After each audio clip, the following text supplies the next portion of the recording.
Section 78. Vaisampayana said, the dwellers in heaven became exceedingly glad in welcoming Kacha, who had mastered the wonderful science, and O bull of Bharata's race.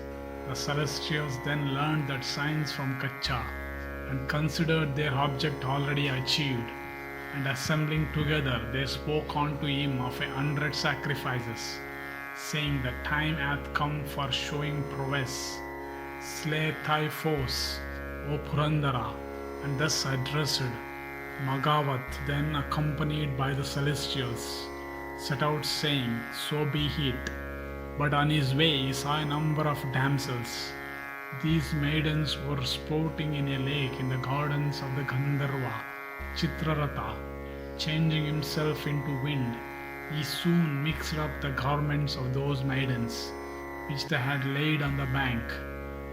A little while after, the maidens getting up from the water, approached their garments that had indeed been mixed with one another.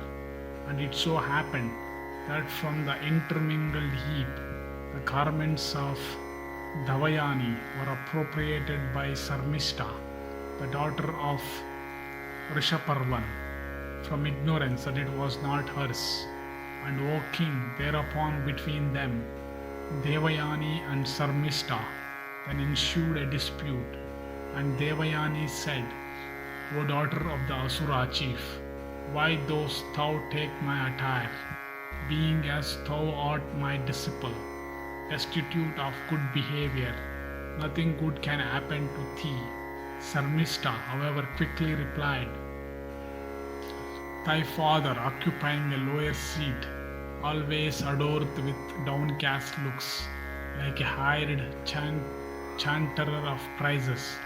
My father, whether he sit at his ease or reclined at full length, thou art the daughter of one that beget, that chant the praises of others, of one that accept alms.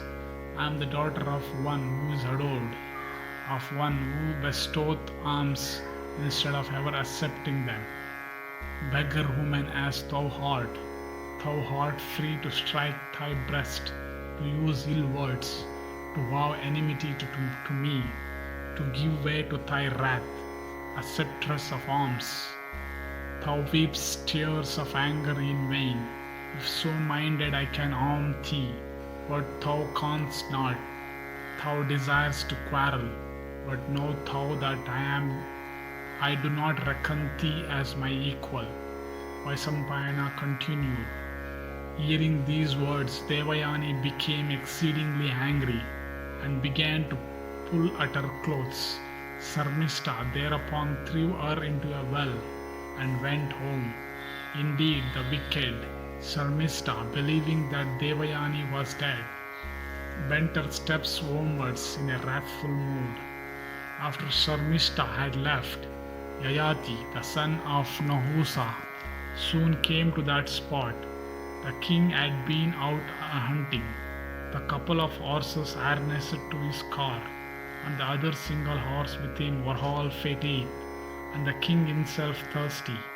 And the son of Nahusha saw a well that was by, and he saw that it was dry. But in looking down into it, he saw a maiden who in splendor was like a blazing fire. And beholding her within it, the blessed king addressed that girl of the complexion of the celestials, soothing her with sweet words. And he said, who art thou of, O fair one, of nails bright as burnished copper, and with earrings decked with celestial gems? Thou seemest to be greatly anxious. Why dost thou weep in affliction? How indeed hadst thou fallen into this well, covered with creepers and long grass? And O slender-waisted girl, answer me truly, whose daughter thou art? Devayani then answered, I am the daughter of Sukra, who brings back into life the Asuras slain by the gods. He doth not know what hath befallen me. This is my right hand, O king, with nails bright as burnished copper. Thou art well born, I ask thee to take and rise me up. I know thou art of good behavior, of great prowess, and of wide fame. It behoveth thee therefore to rise me from this well. Vaisampayana continued. King Yayati, learning that she was a Brahmana's daughter, raised her from that well by catching hold of her right hand, and the monarch promptly raising her from the pit, and squinting to her tapering thighs, sweetly and courteously returned to his capital. When the son of Nahusha had gone away, Devayani, of faultless feature, afflicted with grief, then spoke unto her maid, Gurnika, by name, who met her then, and she said, O Gurnika, go thou quickly and speak to my father without loss of time, of everything as it hath happened. I shall not now enter the city of Rishaparvan. Vaishampayana continued. Gurunika, thus commanded, repaired quickly to the mansion of the Asura chief, where she saw Kavya, and spoke unto him, with her perception dimmed by anger. And she said, I tell thee, O great Brahmana, that Devayani hath been ill-used, O fortunate one, in the forest by Sarmishta, the daughter of Rishaparvan. And Kavya, hearing that his daughter had been ill-used by Sarmishta, speedily went out with a heavy heart, seeking her in the woods. And when he found her in the woods, he clasped her with affection and spoke unto her with voice choked with grief. O daughter, the weal or woe that befalleth people is always due to their own faults. Thou hast therefore some fault, I ween, which hath been expiated thus. Hearing this, Devayani replied, Be it a penalty or not, listen to me with attention. O hear that all Sarmishta, the daughter of Rishaparvan, hath said unto me. Really hath she said that thou art only the hired chanter of the praises of the Asura king. Even thus hath she, that Sarmishta, Rishaparvan's daughter, spoken to me with red eyes, these piercing and cruel words. Thou art the daughter of one that ever chanteth for hire the praises of others, of one that asked for charities, of one that accepted alms, whereas I am the daughter of one that received adorations, of one that giveth, of one that never accept anything as gift. These have been the words repeatedly spoken unto me by the proud Sarmishta, the daughter of Rishaparvan, with eyes red with anger.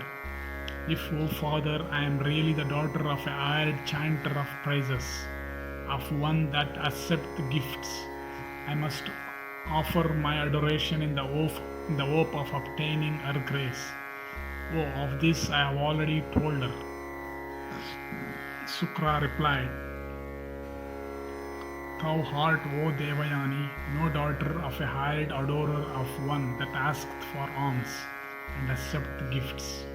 Thou art the daughter of one that adores none, but of one that is adored by all. Rishaparvan himself knoweth it, and Indra and King Yayati too, that inconceivable Brahma, that unopposable Godhead is my strength. The self-create himself, gratified by me, hath said that I am for high, the Lord of that which in all things on earth or in heaven. I tell thee truly that it is I who pour rain for the good of creatures, and who nourish the annual plants that sustain all living things. Vaishampayana continued, It was by such sweet words of excellent import that the father endeavored to pacify his daughter, afflicted with woe and oppressed by anger. So ends the 78th section in the Sambhava Parva of the Adi Parva.